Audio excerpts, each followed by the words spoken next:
কুল্লু নাফসিন যায়িকাতুল মাউত সুম্মা ইলাইনা তুরজাউন। আমানতু বিল্লাহ, সাদাকাল্লাহুল মাওলানাল আযীম।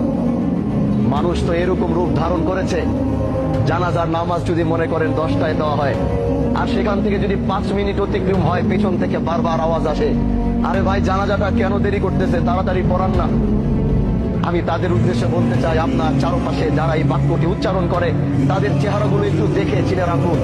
আল্লাহর কসম, যেদিন আপনি এখানে, আজকে হোক আর কালকে হোক, 6 মাস পর হোক আর 6 বছর পর হোক, এই একই জায়গায় আপনি এইভাবেই শুয়ে থাকবেন, না আপনার কথা বলার শক্তি থাকবে, না আপনার দাঁড়ানোর শক্তি থাকবে, না আপনার বলার শক্তি থাকবে।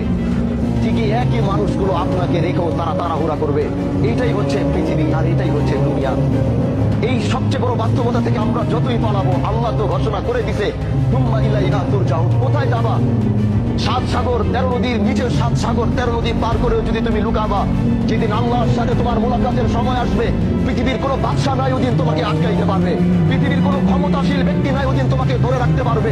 আল্লাহ যেদিন তোমার মৃত্যুর ঘন্টা বাজাবে, গোটা পৃথিবী অনুযায়ী যদি আল্লাহর বিরোধিতায় লাগে যে না আল্লাহ তুমি চাইতো, আমরা তাকে যাইতে দিব না, গোটা পৃথিবী একাকার হয়ে যাবে, কিন্তু তাও তোমরা সেই দিন তাকে বাঁচাতে পারবা না। আজকে আমার শহীদ ভাই, তার পৃথিবীর সবচেয়ে আপন হচ্ছে তার মা।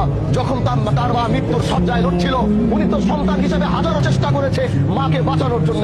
এরকম হাজারো শহীদ মাকে বাঁচানোর চেষ্টা করেছে। কেউ হাসপাতালের বেডে করেছে, কেউ নিজের কোলের মধ্যে করেছে, কেউ ঘরের মধ্যে করেছে, কিন্তু পৃথিবীর প্রতিটা সন্তান ব্যর্থ হয়েছে। কারণ আল্লাহ বলেছে, কুল্লু নাফসিন যায়িকাতুল মাউত সুম্মা ইলাইনা তুরজাউন। তুমি যেখানে যাও, যেই প্রান্তে যাও, যেই দিক থেকে যাও, যেদিন তোমার মৃত্যুর ঘন্টা বাজবে, ওই দিন পৃথিবীতে তোমার থাকার আর কোনো অস্তিত্ব থাকবে না।